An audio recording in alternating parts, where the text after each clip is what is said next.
어제 입시 있었는데 어제 입시 여파는 아닐 것 같고. 자, 일단 다시 52페이지입니다. 우리 요약집은 52페이지고 책은 자 27페이지. 책은 27페이지, 요약집은 52페이지. 자, 먼저 요약집으로 한번 봅시다. 요약집으로. 자, 요약집에서 정부 실패란 시장 실패를 줄이기 위해서 정부 개입이 의도한 결과를 나타내지 못하거나 오히려 기존의 상태를 더욱 악화시키는 현상을 뭐라 그런다? 정부 실패를 한다. 그렇죠? 이 말은 출제가 됐었습니다. 이 지문은. 자, 1980년대 이전까지만 하더라도 시장 실패를 교정하기 위해서 개입하는 정부는 오류가 없음을 전제하고 정부 기능이 논의되었지만 1980년대 이후부터 정부에 대한 신뢰가 크게 줄어들면서 정부 부문이 오히려 새로운 비효율과 불공정성을 창출할 수 있다는 인식이 확산됐다. 자, 대부분 뭐 때문에 일어납니까? 관료나 정치인 등의 개인적 요인보다는 공공조직에 되지 않은 구조적 요인으로 발생한다고 한다. 그렇죠? 자, 그래서 특히 정부 수요가 왜곡되는 것과 정부 공급이 왜곡되는 것, 이렇게 나눠볼 수 있겠다. 그렇죠?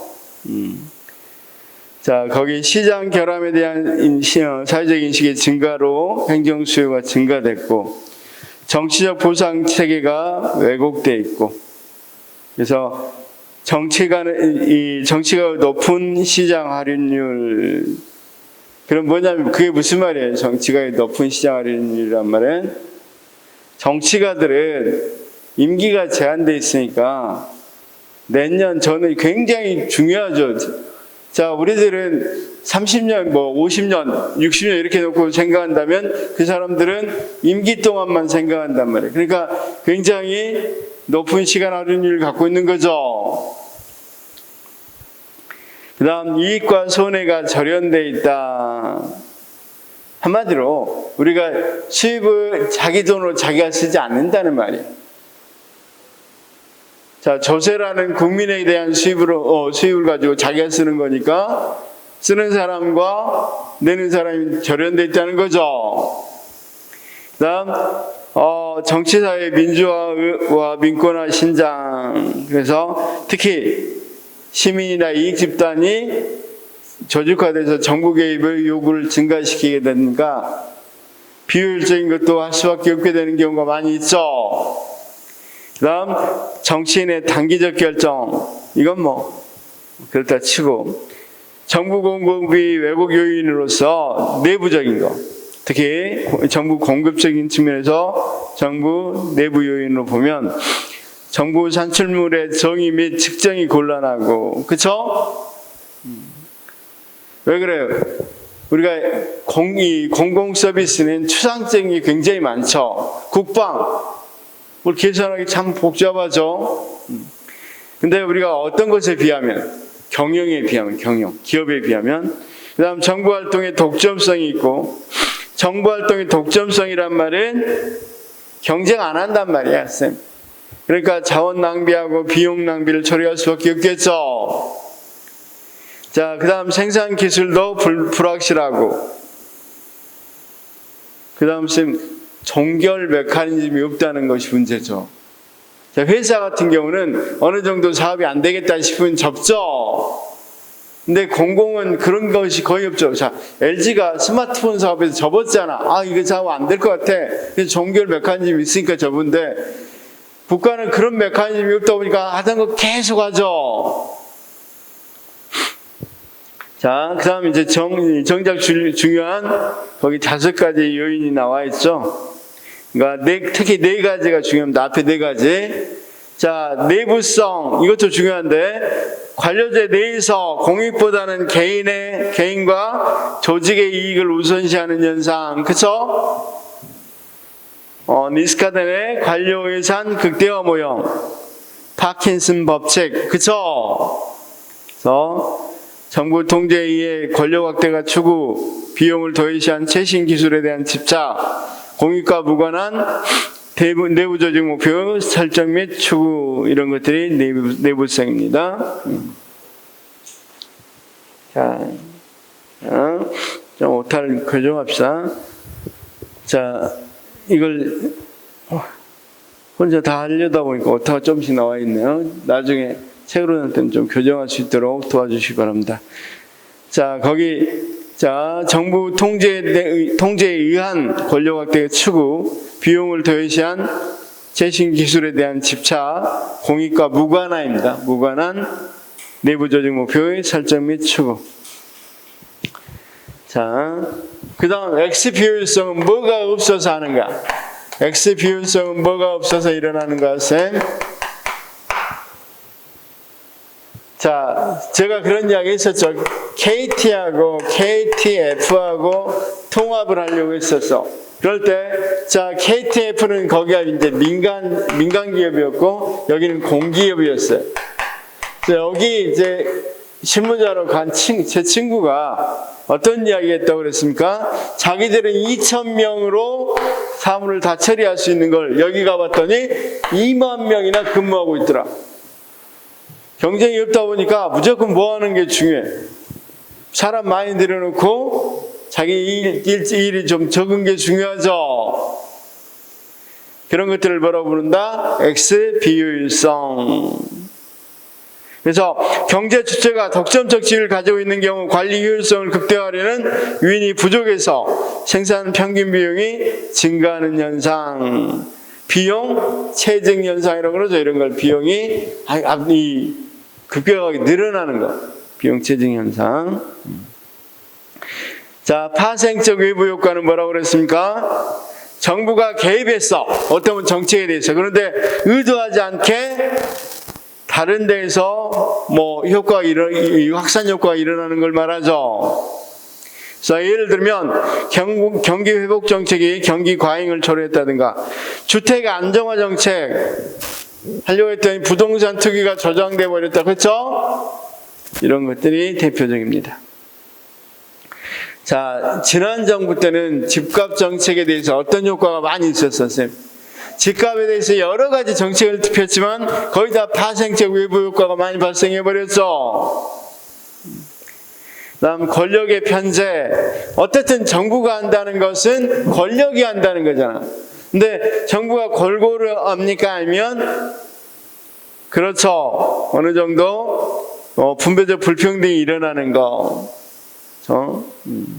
그래서 자, 이 정부 되니까 갑자기 또 반도체 부분에서는 많이 지원해준다, 뭐 이런 식으로 나오죠. 공정하지 않잖아. 권력이 한 곳에 쏠릴 수 있다는 거.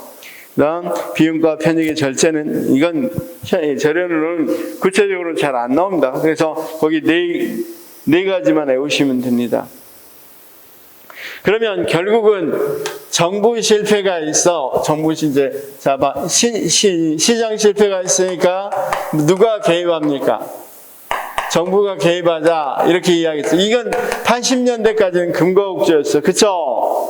그런데 정부가 개입하니까 이 시장 실패를 치료하려고 했는데 더 정부도 실패할 뿐만 아니라 더 악화시킬 때도 많이 있더라. 그럴 때 정부 실패는 대표적으로 어떤 것 때문에 일어난다? 자, 관료들이 내부성을 추구하더라. 공익을 추구하는 게 아니라 자기의 차익을 추구해버리죠. 그 다음 X 비효율성. 경쟁이 없다 보니까 X 비효율성을 추구하더라. 그쵸? 자, 그 다음 파생적 외부 효과. 특히 요즘같이 환경이 굉장히 불안정하고 빨리 변하는 사회에서는 이 정책으로 인해서 좋은 효과가 나타날 수 있겠지만 의외로 다른 효과가 나타나서 굉장히 더 악화시켜버리는 경우가 많이 있더라. 이걸 파생적 외부 효과라고 그러고, 그 다음 권력이 편제한다. 아무리 그래도 권력은 뭐합니까? 정부가 개입했다는 건 권력을 쓴다는 거죠. 그런데 공정하게 개입한다고 생각하더라도 항상 무엇은 있다? 편중될 수밖에 없다. 그래서 권력의 편제 이렇게 이야기합니다. 그러면 자 여기는 이제 시장 실패하고 다른 정책을 펴야게 되겠죠. 그래서 될 수 있으면 뭐 시키면 좋겠어? 민영화. 이제 정부 실패니까 다시 누구에게 맡겨야 되겠어? 민간에게 맡겨야 되겠죠. 민영화를 한다든가, 그 다음 아까 정부 보조금을 줬는데 정부 보조금을 뭐 하는 거? 삭감하는 거. 그쵸? 그 다음 규제를 뭐 한다? 아까 정부 규제했는데 규제를 니네가 빠져라. 그러니까 정부 개입은 됐으면 빠지니까 정부가 규제하는 기관이니까 니네는 좀 빠지니까 규제 완화. 그러면 이 실패는 뭘로 하면 좋겠어? 내부성은 어떤 걸로 하면 좋겠어? 내부성이 있어서 실패했다. 자꾸 관료들이 뭐 추구해? 사익을 추구해. 야, 관료들 내 빠. 그쵸? 내 빠져. 그래서 뭐 하자? 그냥 민영화 시키자. X 비효율성이 발생해서 경쟁이 없어서 문제가 있단 말이야. 그쵸? 그럴 때는 독과점적 지위를 없애버리면 되겠죠? 그래서 민영화 시키거나 또는 뭘 시키면 되겠어? 보조금 같은 걸 삭감시키면 되겠죠? 그 다음 규제를 완화하면 된단 말이에요. 규제를 완화해서 이를테면 다른 기업들도 많이 들어오게 하면 독점적 지위를 상실하면 어떻게 되겠어? 경쟁이 좀 생기겠죠? 그 다음 파생적 외부 효과가 일어났어. 파생적 외부 효과가 일어나면 정부 보조금을 삭감하고 규제를 완화해서 서로 간에 뭐가 어느 정도 경쟁이 좀 일어날 수 있도록 해준단 말이에요. 그 다음 권력이 편제된다. 누가 있다는 자체가 권력이 편제되는가? 정부가 있다는 자체가 권력이 편제되니까 그럼 민영화해라. 자, 그러면 잡아. 거의 정부가 있으면 어쩔 수 없는 관료가 있어야 되고 그래서 내부성이 일어난 건 민영화. 권력이 편제할 수밖에 없죠. 어쩔 수 없이. 그런 건 민영화하고 X 비효율성이나 파생적 외부 효과가 일어나면 정부 보조를 삭감하거나 규제를 완화하거나. 그렇죠? 자, 그래서 X 비효율성은 아예 민영공학까지도 생각할 수 있다는 거죠. 그래서 자 내부성이 있을 때는 민영화죠. 그래서 내부성, 민영화. 그다음 X 비효율성은 자 민영화, 민정규죠. 민정규. 자, 사익성을 추구한다 그래서 사익성이라고 포함하는데 3인 또는 내민 이렇게 이야기해요. 내민. 자, X 비정규니까 X 민정규라고 외우면 되겠고 파생적 외부 효과는 파정규라고 외우면 되겠고 권력의 편제에서는 미안해. 여기도 있지. 규제 완화하는 경우도 있죠. 권력이 편제할 때는 규제를 좀 완화하면 되겠죠. 그래서 민간도 들어오게 하면 되겠죠. 그래서 자 어떻게 권력이 편제니까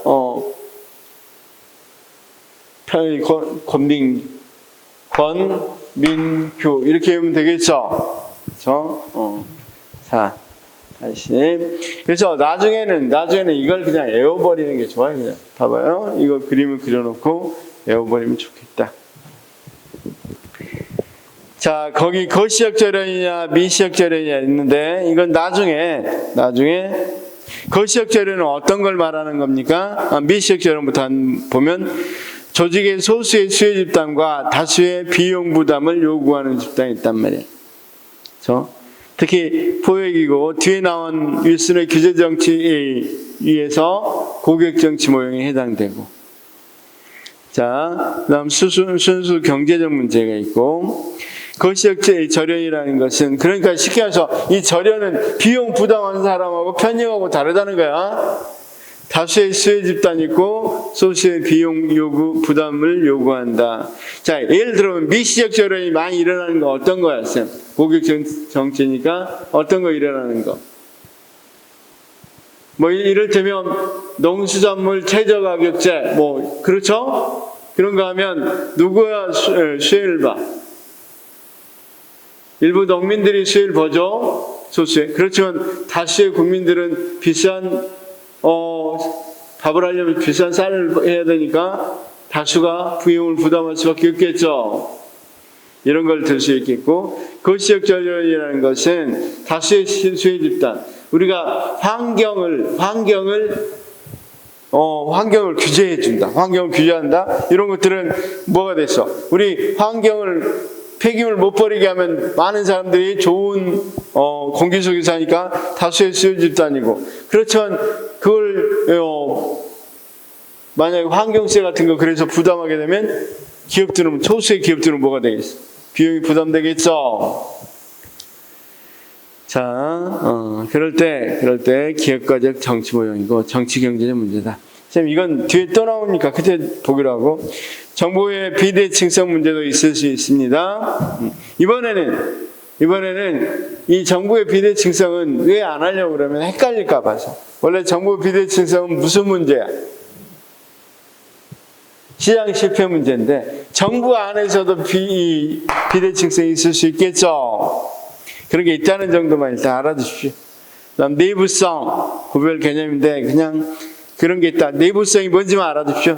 내부성이 다 구별할 필요는 없고, 그다음 파킨슨의 법칙. 그래서 처음에는 부하들이 맨날 늘어난다고 그랬죠. 그다음 업무가 쓸데없이 업무가 괜한 업무들을 만든다고 그랬죠. 이런 것들이 있다. 즉 경쟁을 할 필요 없고, 그러니까 대신에 부하를 많이 들려고 하겠죠.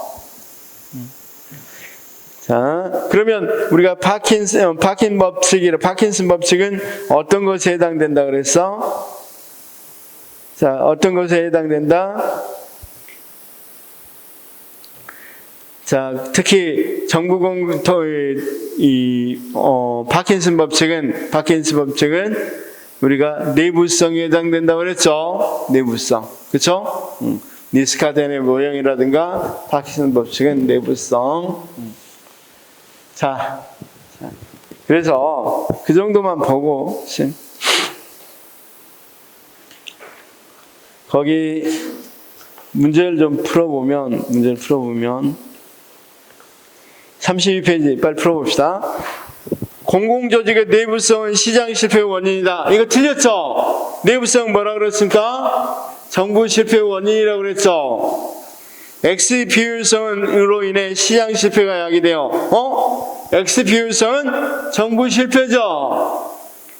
지대 추구 이론은 규제나 개발 계획과 같은 정부 시장 개입이 클수록 지대 추구 행태가 증가하고 그에 따른 사회적 손실도 증가한다고 주장한다. 자, 이런 것들입니다.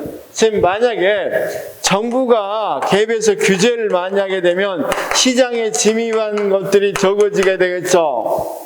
그러면 아까 이야기했다시피 독점적인 지위를 갖게 되는 기업들은 뭐 할 수 있겠어? 자신들의 지대가 생길 수 있겠죠. 그렇죠?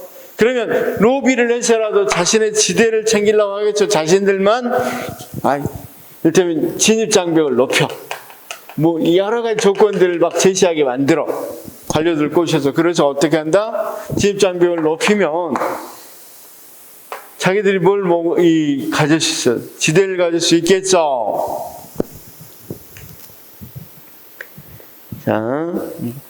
자, 그래서 지대 추구행위가 뭔지 조금 정확히 알아두면 좋겠는데, 조금 더 한번 다시 물어보겠습니다. 거래 비용 이론에서는 당사자 간의 비협상 및 커뮤니케이션 비용과 계약의 준수를 감시하는 비용도 거래 비용으로 포함된다. 맞죠?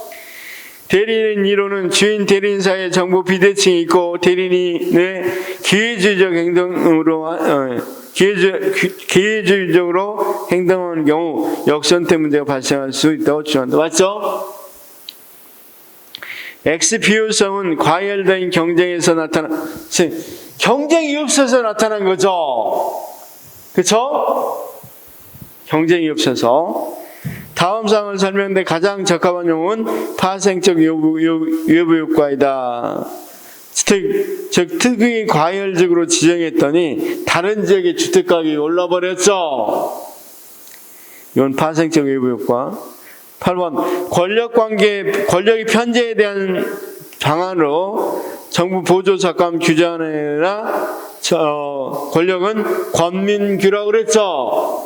권력의 편제는 민영화, 규제 완화 이렇게 돼 있죠. 여기 봐, 권민규로 돼 있죠.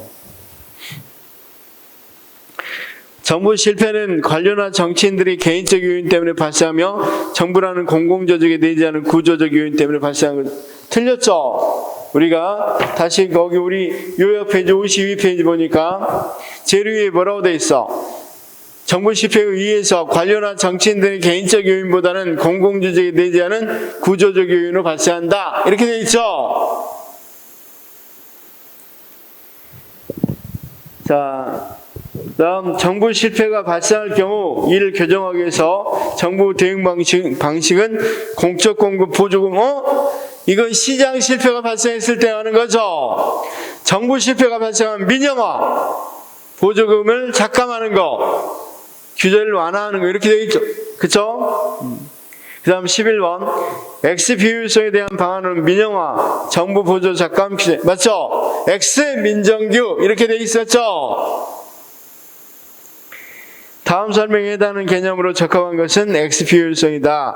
정부 재화나 서비스 제공 자체가 독점적인 특성이 있어서 경쟁체제로 형성된 가격보다 주려는 경쟁 압박을 받지 않기 때문에 나타난다. 특히 정부가 추진한 정책이 성공하거나 실패할 때 직접적인 평가에 대한 기대가 크지 않아서 투입된 자원이 기대할 수 있는 최적의 생산량에 미치지 못하기 때문에 나타나는 현상이다. 어떻든 뭐가 일어나서 경쟁이 없다 보니까 일어나는 것들이 X 비효율성이라고 그랬고, 정부 실패의 원인으로는 권력으로 인한 분배 불공정성, 정부 조직의 내부성, 파생적 외부 효과, 점증적 정책. 지금 점증적으로 정책 결정하면 불확실성이 커집니까 적어집니까? 자, 점증적이라는 건 조금씩만 바꾸니까 예측하기 쉽잖아. 그러니까 이 점증으로 인한 불확실성이라는 말도 틀렸고, 자, 정부 실패 요인으로 이야기하지도 않죠. 14번은 정부 실패의 요인 중 관료들이 자기 부서의 이익 혹은 자신의 사적 이익에 집착함으로써 공익을 훼손하게 되는 경우를 설명하는 개념으로 내부성. 그쵸? 자, 그러면 정부 실패, 시장 실패는 시험 문제 보면 뭐 외우면 돼요? 그냥 이거 외우면 돼. 정부 실패는 이거 외우면 되고 여기에 해결책 외우면 되고 이게 거의 대부분이라고 생각하면 되겠죠. 그렇죠? 시장 실패는 아까 이야기했다시피 어떤 거 외우면 되겠어요? 시장 실패는 공공재의 존재, 그 다음 자 외부 효과, 그 다음 자연 독점, 불안정 경쟁, 그 다음 정보 비대칭성 이렇게 외우면 되겠잖아. 그쵸? 그래서 이것만 외워두시면 시험 보는 데는 전혀 문제가 안 된다.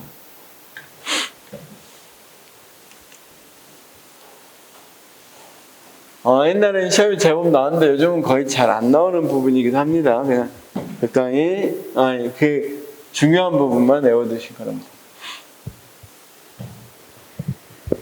자, 이제 행정의 기능에서 행정의 기능이 여러 가지 있지만 우리가 대표적인 기능은 규제죠. 제일 논란이 많은 게. 그 다음 행정의 기능에서 또 본질적인 기능으로 행정 서비스 제공이 있겠죠. 그 이외에도 여러 가지가 있지만, 자, 페이지 33페이지입니다. 행정의 기능 하겠습니다. 책의 33페이지고 요약집에서는 54페이지. 잠깐. 공공재 공급도 요약집에 있는데, 자, 이 부분은 뒤에서 한번 해보겠습니다. 이 부분. 일단, 55로 넘어오시죠. 55로. 거기, 자, 정부 행정의 기능이란 게 있죠. 그래서 일반적인 이야기를 좀 해봅시다. 행정 기능의 시간 여행이라고 되어 있어서 일반적인 이야기를 좀 해보도록 하겠습니다. 자, 정부 형태와 역할에서 자기 방임주의, 중상주의 때, 입법주의 때, 가부장주의 때, 그렇죠? 정부가 어떤 역할을 했는지에 대해서 거기 나와 있죠. 선생님 시험에는 안 나오기 때문에 한 번 정도만 읽어봐 주십시오. 이런 역할을 했었다. 자, 시대별 국가와 행정의 변천에서 우리가 17, 18세기 절대국가, 19세기 근대 입헌국가, 20세기 행정국가, 20세기 말에 탈행정국가, 신행정국가 이런 것들이 나왔다는 거죠. 자, 그 흐름만, 그 표를 보고 흐름만. 정부 대공황국 보호를 위해서 등장한 뉴딜 정책과 함께 2차 세계대전 등 전쟁은 큰 정부가 탄생하는 데 결정적인 영향을 줬다. 이런 지문들만. 자, 이게 12년도 서울, 19년도입니까? 서울 7에 추가되어 있는 문제 중에 지문입니다. 20세기 행정국가, 복지국가는 최대의 봉사가 최선의 정부였고, 신자유주의 정부는 민간 부분에 대한 간섭과 규제가 최소화 또는 합리적으로 축소 조정된다는 입장에서 규제 완화, 민영화 등을 맞죠? 현대 민주주의 국가에서는 시민사회에서 발생하는 이해관계자 간의 다양한 갈등을 해결하기 위해서 심판자로서 정부 역할이 아니라 수평적, 협력적 역할이 강화되고 있다. 그래서 자, 심판자의 역할보다는 어떤 역할이 강조되고 있다? 거버넌스적 역할이 강조되고 있다는 거죠. 수평적이고 협력적 역할이 강조되고 있다는 내용입니다. 지문으로 나왔으니까 이런 지문을 한번 잘 봐두시면 옛날에는 이 관계자들의 심판자 역할을 했다면 지금은 그런 것이 아니라 어떤 역할을 해야 되겠어요?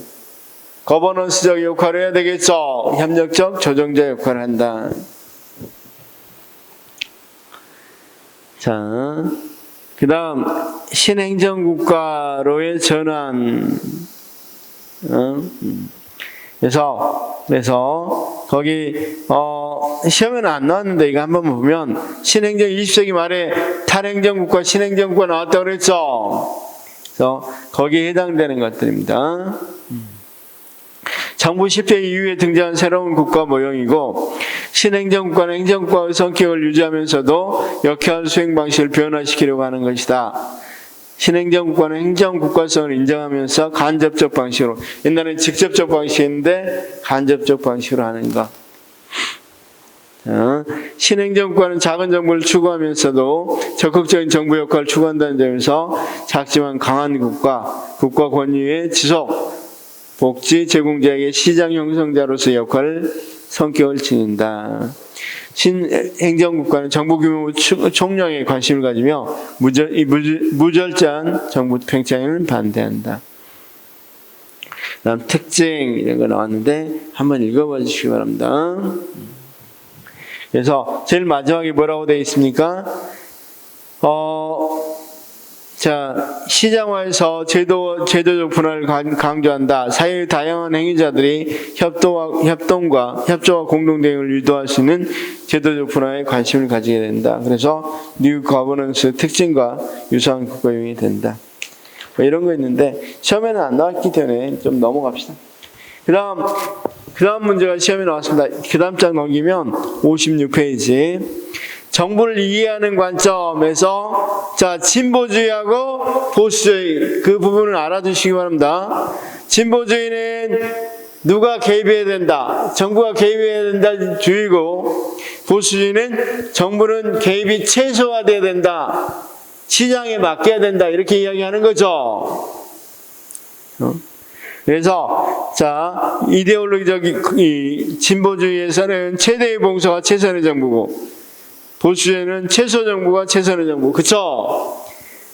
진보주의는 필요선으로서 정부, 작은 정부, 보수주의는 필요악으로서 정부. 자, 인간관은 경제인관을 부정하는 루소의 인간관을 갖고 있는 게 진보주의고, 보수주의는 경제인관을 인정하는 홉스의 인간관을 갖고 있다. 자, 그 다음 자유에 있어서도 진보주의는 적극적 자유, 정부에 의한 자유인데 보수주의는 소극적 자유, 정부로부터 자유죠. 당연히 쭉 나왔는데 특히 진보주의 입장에서 정부에서는 뭘 강조합니까? 공평성을 강조하죠. 그래서 가난한 사람에게 좀 더 많은 복지를 주자는 거고, 보수주의 입장에서는 효율성을 강조하죠. 수평적 공평. 자, 그거하고 큰 정부, 작은 정부 엮어서 이야기하면 됩니다. 이건 똑같습니다. 되는 거. 그래서 이게 시험에 몇 번 나왔다는 것만 알아두시면 되겠죠. 자, 거기 그 다음 이제 행정활동의 형태. 그래서 행정은 어떤 기능, 행정활동 또는 기능인데 기획, 집행 기능하고 규제, 조장, 중재 기능하고 이렇게 여러 가지로 나눌 수 있는데 크게 보면 규제 기능하고 서비스 제공 기능이 대부분 중요한 기능이다 이 말이죠. 자, 당연히 정부가 기획해야 하네요. 정책 결정할 때 기획하죠. 거기에 집행해야 하네요. 집행하죠. 옛날에는 이 기획하는 것이 주로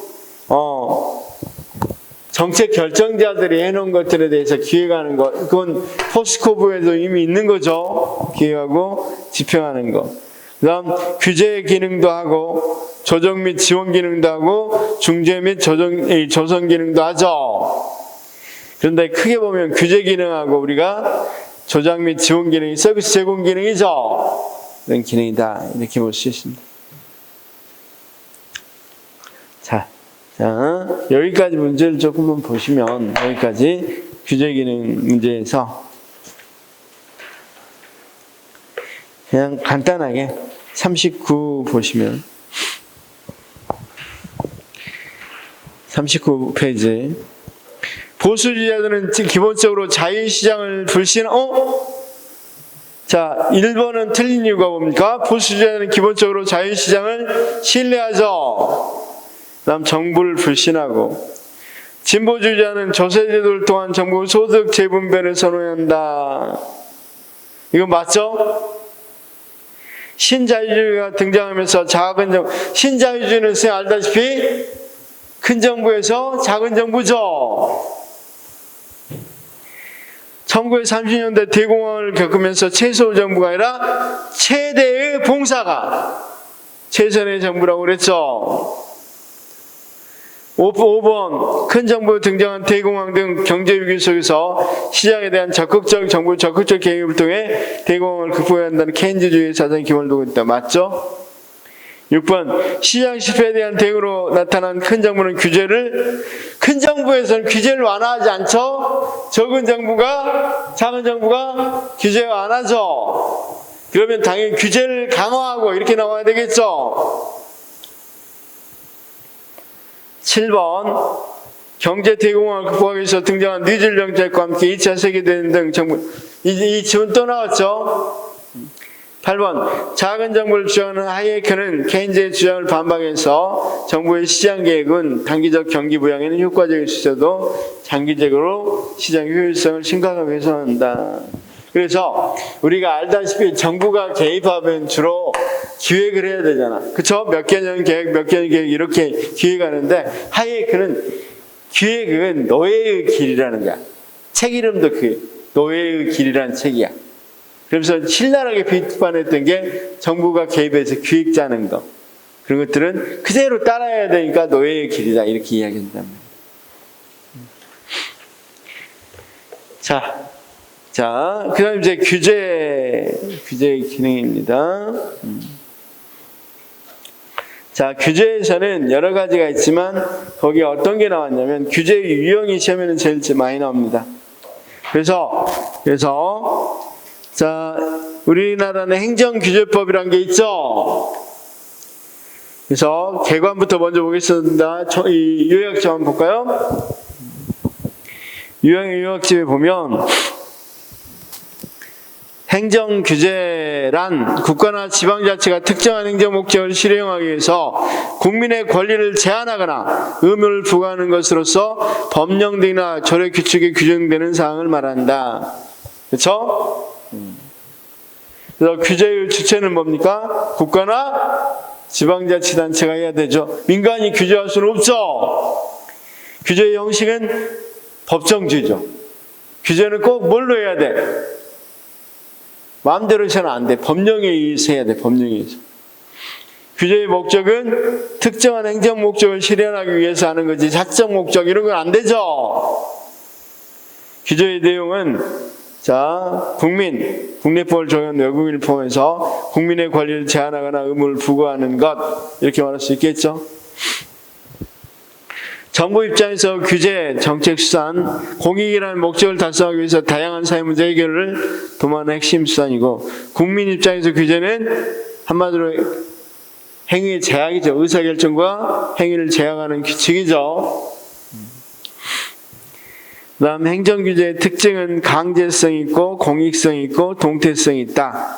이렇게 알아두십시오. 그냥. 그렇죠? 강제성 있죠. 공식성 있고 그 다음 변하죠. 동태성 있죠. 자, 행정규제의 근거 거기 처음에 나온 지문만 한번 봅시다. 불완전한 경쟁과 과다 경쟁을 억제함으로써 경쟁의 공정성 확보를 위해서도 필요하고 경쟁의 적정화에도 외부 효과 문제에서 해결할 수 있기 때문에 정부가 규제를 해야 되고 이런 쭉 나와 있죠. 그 다음 규제의 유형을 쌤 한번 전체를 한번 여기다 정리를 해봤어. 정리를 해보고 구체적으로 이제 들어가려고 합니다. 시험에 많이 나오는 부분부터 이제 서서히 들어갑니다. 자, 규제는 규제 대상이 뭐냐에 따라서 뭘로 나눌 수 있어? 규제 대상이 뭐냐에 따라서 경제적 규제하고 사회적 규제로 나눌 수 있다. 자, 규제 대상이 어떤 거냐에 따라서 경제적 규제와 사회적 규제로 나눌 수 있죠. 경제적 규제는 자, 협의의 경제적 규제하고 독과점 규제가 있죠.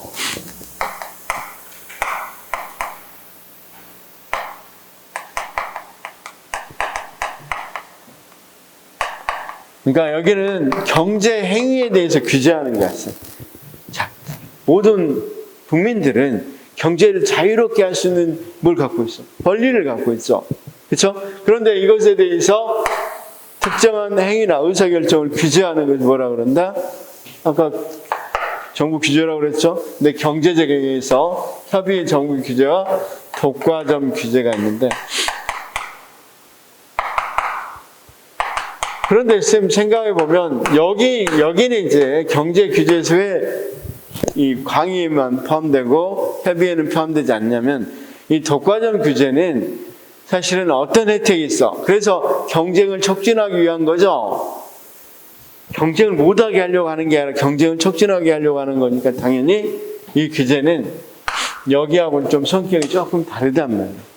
자, 협의의 경제적 규제는 쌤이 어떤 것들이 있는지 먼저 생각해봐. 협의의 경제적 규제, 그렇죠? 그래서 진입 규제, 그다음 뭐 이를테면 허가 규제. 자, 우리 쌤들이 마음대로 식당을 열 수 있어 없어? 인허가 받아야 되죠. 우리가 행정법 다 배웠으니까 이런 건 다 인허가 사항으로 인허가를 받아야 되죠. 그러면 또는 쌤 여기 한번 봐봐. 쌤들이 마음대로 나 회계사 하고 싶어. 나 회계사 할 수 있어 없어? 특정한 걸 거쳐야 되죠. 그래서 여러분 알다시피 뭐 이렇게 민간이 의료 시술을 하면 돼 안 돼? 특히 요즘 문제된 타투 같은 거 민간이 하면 사실은 의료법 위반이죠. 그렇죠? 그런 것들은 함부로 들어오지 못하게 만들어 놓는단 말이에요. 이런 것들을 뭐 한다? 나 경제적으로 하고 싶어. 타투에서 돈 좀 벌고 싶어. 나 의사 면허증은 없지만 나 눈 수술도 잘해. 이 간호사로서 많이 봐왔어. 나 이거 하고 싶어. 하고 싶다고 하는 거 아니죠. 이런 것들, 이런 경쟁에 대해서 뭐 한다? 규제를 한단 말이야. 그러면 일단은 거기 봐요. 진입 기업과 진입 불가 기업을 차별하는 차별적 규제가 될 수 있겠죠. 기업 입장에서는. 그다음 허가 여부는 관료의 재량에 속하다 보니까 재량적 규제가 될 수 있겠죠. 그래서 진입 허가를 위한 기업의 로비 압력이 발생할 수 있다. 당연히 너무 많은 인원들이 뭐 하게 되면 자기 동종의 일을 하게 되면 문제가 크겠죠. 그래서 자꾸 뭐 하겠어? 진입 규제를 해라고 로비 활동하겠죠. 자, 생각해. 의사들 많이 뽑은다 그러니까 어때? 당장 의사협회에서 파업한다고 우리 문 닫는다 뭐 이렇게 나서죠. 또는 이런 로비나 압력을 강하죠. 그래서 그런 것들을 우리가 무슨 일이라고 그랬어? 포획이라고 그런다 그랬죠. 그래서 규제에 대한 포획이 빈번히 발생하고 기업 간 경쟁을 제한하여서 특정 기업에게만 발생하기 때문에 규제 효과는 협소하고, 그렇죠? 몇몇 기업만 효과를 보는 거잖아요. 자, 이렇게 규제하면, 다시 거꾸로 이야기하면, 이렇게 규제하면 지대가 생길 수 있겠어, 없겠어? 원래 노동이 변호사 시장에 수요와 공급이 이렇게 딱 해야 뭐가 되는데, 여기가 가장 변호사로서 효율적인 변호사 수인데, 자기들이 어떻게 한다 그래도 한계 비용하고, 한계 수익하고, 한계 비용하고 일치되는 여기에서 결정을 해버린다 그랬죠. 그럼 여기서 결정하면 이만큼의 변호사 수가 줄어들죠. 그럼으로써 자기들의 평균 비용에서 평균 생산성이 있다면, 자, 이만큼의 지대가 추구될 수 있다고 그랬죠, 아까. 자, 정확히 그럴 필요가 있나? 일단은, 거기는 독점인데, 독점과 비슷한 현상이 일어났다고 생각하면, 우리가, 선생님 24페이지 한 번만, 미안합니다. 다시 보시면, 24페이지 한 번만 보시면, 만약에, 여기는 독점이라고 했는데, 만약에 이 독과점 형태로 몇 명만 들어오면, 원래 변호사 수가 어디까지 돼야 돼, 쌤? 위에서 보면 B까지 돼야 되는데 자기들이 로비에서 뭐까지만 해? Q2까지 해야 되는데 Q1까지만 해. 그러게 되면 밑에 내려오면 자기들 나름대로 어떤 효과가 있어? 거기 진하게 색칠한 지역에 이윤 효과가 있겠죠. 독점 이윤이 아니라 그냥 일단 이런 이윤 효과가 있겠고, 이런 이윤은 지대가 되겠죠. 그래서 자기들은 로비를 할 때 이만큼 뭘 할 수 있겠어? 로비로 써버릴 수 있겠죠? 그런 것들도 일어날 수 있다는 거. 그래서 규제 완화. 자, 가격 규제.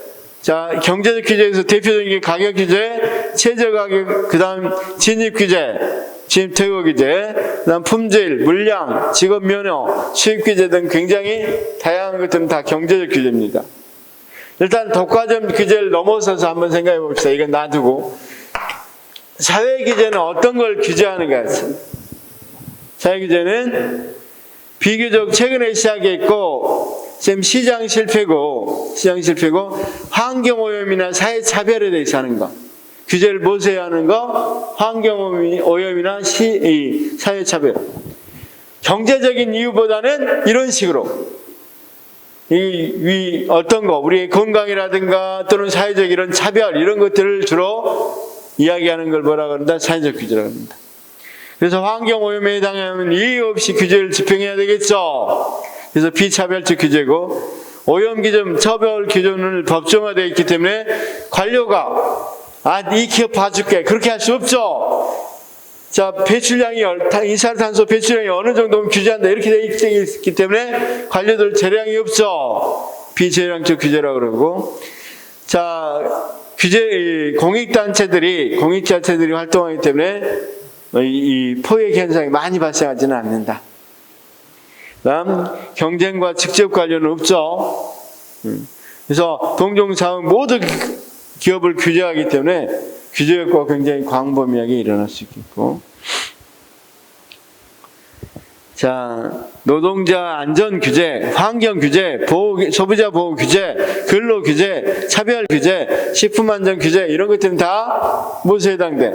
사회적 규제입니다.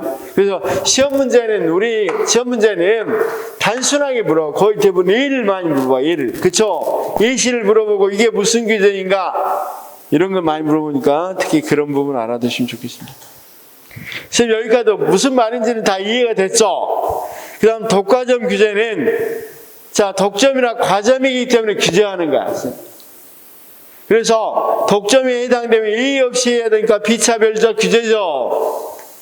그 다음 관료에게 재량이 있어 없어? 독점. 당연히 이것도 비재량적 규제고, 규제 포획 가능성도 없고, 독점 규제는 경제력 집중 방지 및 경쟁을 촉진하기 위해서 하는 거고, 규제 효과는 동종사업의 모든 기업에 미치고, 그쵸? 그래서 그 밑에 독점 금지 및 불공정 거래의 규제 이렇게 나왔고, 밑에 쌤 관련 이론.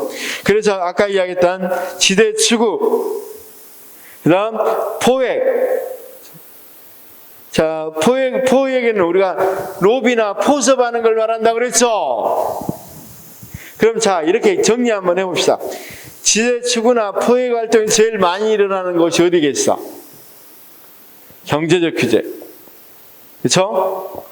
그 다음 일부 사회적 규제에서도 일어날 수는 있겠죠. 이를테면 내가 환경 오염업체야. 그러면 내가 포획을 시도하는 수도 일부는 있겠지만 환경단체들이 감시하고 있으니까 쉽게는 다가서지 못하겠죠. 자, 그 부분에 대해서 좀 봤습니다. 문제가 규제 유형으로 어떤 게 나올 수 있다? 경제적 규제, 사회적 규제 이런 게 나올 수 있겠고, 그 다음 이제 규제 방식으로는 직접적으로 규제하느냐 간접적으로 규제하느냐, 이게 이제 규제 방식이야. 방금은 규제 대상으로 이야기한 거고, 규제 방식은 직접 규제, 간접 규제 이렇게 돼 있어. 자, 이것 좀 잘 봐두시기 바랍니다. 직접 규제는 뭘로 하는 거야? 거기 정부가 일정한 의무를 부과하고 피규제자는 무조건 준수해야 되고, 간접 규제는 정부가 일정한 의무를 부과하고 준수 미준수를 피규제자가 스스로 선택하는 거야. 물론 미준수하면 벌금을 물거나 안 물거나 이건 스스로 선택하는 거. 그 다음 간접 규제는 피규제자에게 규제 준수에 대한 재량권 인정되는 데 비해서 직접 규제는 피규제자에게 선택권이 없죠. 자, 그 다음 준수하면 보상 주고 미준수하면 처벌하겠다 이렇게 한단 말이야. 그런데 직접 규제는 이 집행자에게 처벌에 대한 재량이 있어.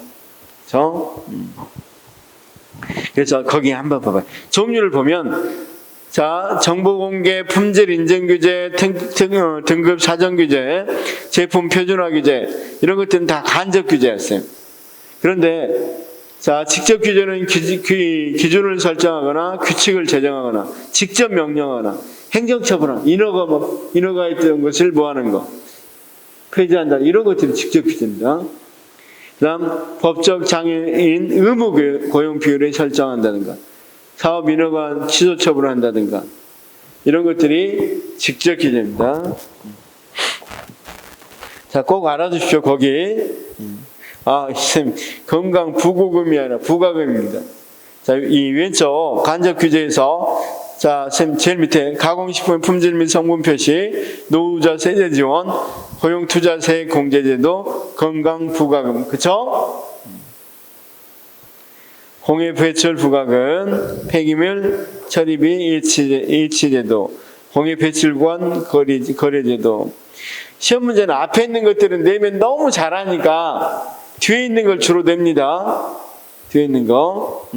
왜냐면 어디서부터 조금 헷갈리냐면, 쌤, 노후자 세제 지원이 우리가 간접 규제지 직접 규제라고 생각하지 않겠죠? 공익 투자 세액 공제를 해주는 것도 당연히 간접 투자라고 생각하는데, 건강 부가금, 공해 배출 부가금, 폐기물 처리 일치제도, 공해 배출권 거래, 이건 조금 직접인가 간접인가 헷갈린단 말이에요. 분명한 건 뭘 필요 없어. 외울 필요 없어. 구분할 필요 없어. 그 다음, 쌤이 이런 거 봐봐. 자, 사업 인허가 취소 처분. 이건 명확하잖아. 그렇지만 의약품 제조기업의 안전기준 설정, 금융권 지출에 필요한 자격요건 제한, 이게 직접인지 아니면 간접인지 시험장에서 헷갈릴 수 있어요. 그런 것만 명확히 해주면 되겠고, 자, 간접 규제는 시장의 자율성을 훼손하지 않죠? 그런데 직접 규제는 자, 일단 훼손하지만 장점으로는 규제 효과를 담보할 수 있다는 거죠. 직접으로 하니까. 다음 단점은 환경 규제는 간접 규제가 적합하지는 않죠. 왜냐면 자, 니네 뭐 미준성 벌금 내 그러면 에이 벌금 물고 말자 하고 환경 많이 배치로 안 되겠죠. 그다음 단점으로 직접 규제 단점으로는 경직성 법정화는 시장 자율성을 훼손할 수 있겠고 기업에게 불필요한 비용 부담을 주는 단점이 있다. 그렇죠? 자, 이게 규제 방식이었습니다. 규제 방식. 거기 이제 자율 규제라는 게 있는데 자율 규제. 자율 규제라는 것은 또 그 뒤에도 있었어요. 사실은 자율 규제의 의 예감에서 쪽이 있는데 자율 규제는 원래는 이런 규제야. 직접 규제. 아까 방금 있었다. 직접 규제, 그 다음 자율 규제, 공동 규제 이렇게 있을 수 있겠죠. 자, 그래서 61페이지부터 먼저 봅시다. 규제의 수행 주체에 따라서 뭐라고 돼 있어? 직접 규제, 이건 정부가 규제하는 거. 자율 규제, 이건 자기 스스로 규제하는 거. 공동 규제는 여기가 중요했어요. 정부로부터 위임을 받은 민간 집단에 의해서 이루어지는 규제. 여기다 밑줄. 정부로부터 위임을 받은 민간 집단에서 이루어진 규제는 공동 규제지 자율 규제 아닙니다. 그래서 이런 것들 나오면 많이 틀린다고 했어요. 그래서 국가가 직접 규제하는 거, 국가가 자 민간단체 뭐 무슨 뭡니까 위원회에다 줬다든가, 그렇죠? 능률협회 뭐 이런 협회에다 준다든가 이런 것들은 공동규제고, 자율규제는 기업들이 알아서 하는 거, 개인이나 기업이 알아서 규제되는 거. 그 다음 자율규제는 이제 왼쪽으로 와서 어떨 때 자율규제를 하는가를 봅시다. 자, 보통 자율규제는 자율규제를 한다. 일반적으로 규제 주체는 당연히 정부나 규제의 주체가 스스로 알아서 하는 걸 자율규제를 한다. 그렇죠? 자, 그 밑에 보니까 변호사에 대한 규제가 예로 들어져 있죠. 그 다음 거기 특징은 자율규제가 일어나는 경우, 지금 권력기관 행정력이 부족해. 너무 행정력이 많이 소요되면 스스로 규제라고 할 수 있겠죠. 그 다음 규제기관의 기술의 전문성이, 지금 규제기관이 거기 규제 대상에 대해서 전문성이 없어. 의학 같은 거 이런 거 규제하는 사람들이 의사나 이런 데보다 더 전문성이 없을 수도 있겠죠. 그 다음 피규제 집단은 여론 등이 자신들에게 분리되어 형성되어 있을 때 스스로 규제의식을 선점하기 위해서 자율규제하게 돼. 지금 상당히 이 여론이 안 좋아. 그러면 스스로 우리가 이렇게 할게. 먼저 이렇게 할 수도 있겠죠. 이렇게 숙박업체가 너무 돈을 많이 비싸게 올려. 그러면 스스로 비난받을 것 같은데. 야, 우리가 자율적으로 한 하루에 1박에 얼마 이상 못 받게 하도록 하겠습니다 하는 것들이 자율규제겠죠.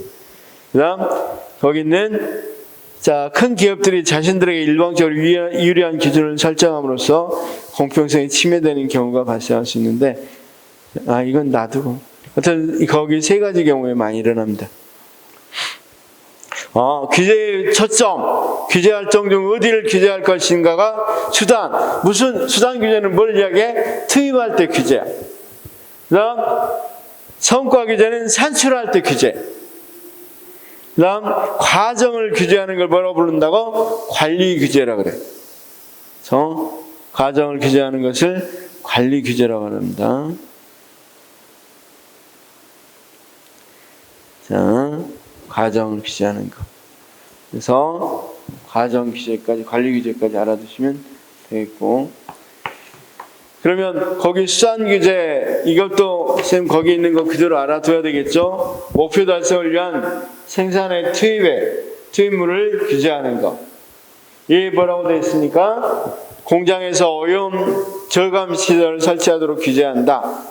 미리 절감 시설을 설치하도록 규제하는 것을 뭐라고 이야기한다? 이 수단 규제라고 그러고, 성과 규제는 그렇죠. 뭘 규제하는 거. 거기 예를 들어봤어요. 공장에서 이산화탄소 농도를 일정 기준이라로 최소한 이산화탄소 얼마 이상은 배출하면 안 된다. 이건 성과 규제. 과정 규제는 예가 있죠. 그게 쌤 거기 HACCP라는 게 뭐냐면 유해업소 중점 관리 규제. 이건 이 법규입니다. 그렇죠? 그래서 자, HACCP라는 것은 유해요소 중점관리 규정이라는 규정이에요, 규정. 이것 자체가 생산 과정에서 발생하는 수 있는 유해요소를 사전에 설정하고 위생 관리하도록 규제하는 것으로서 과정을 규제해요, 과정. 이것만 잘 알아두시면 돼요. 시험 문제에서는 유해요소 중점 관리 이것만 거의 예로 많이 나올 거니까. 그래서 과정을 규제함으로써 수단 규제의 단점을 극복할 수 있고 성과 규제의 단점을 규제할 수가 있다. 그래서 우리가 과정을 규제하는 거. 자, 우리가 봐봐요. 컨베이어 시스템을 설치했다. 그러면 과정이 규제될 수 있는 거죠. 그런 것처럼 여기 유해업소 중점 관리 같은 경우는 과정 하나하나 과정이 지키도록 돼 있어요. 과정. 자, 마지막 하나만 봅시다. 규제의 방식에서는 네거티브 방식. 쌤 이거 꼭 기억해야 돼요. 네거티브 방식은 원칙은 뭡니까? 원칙은 명시적으로 금지하는 이유는 모든 것을 허용하였으니까 원칙은 허용이고 예의적으로 이것은 하지 마라. 그리고 위에는 다 해라 이거야. 근데 포지티브 방식은 자 원칙은 하지 마. 근데 내가 말한 이것만 해. 어떤 것이 범위가 커요, 쌤? 우리가 규제를 완화하려면 어떤 방식을 하는 게 좋겠어? 네거티브 방식이 좋겠죠? 많이 할 수 있도록 해주는 게 좋겠죠? 자, 쌤 조금 쉬었다가 여기 문제를 좀 풀어봅시다. 53페이지 문제를 한번 풀어보겠습니다.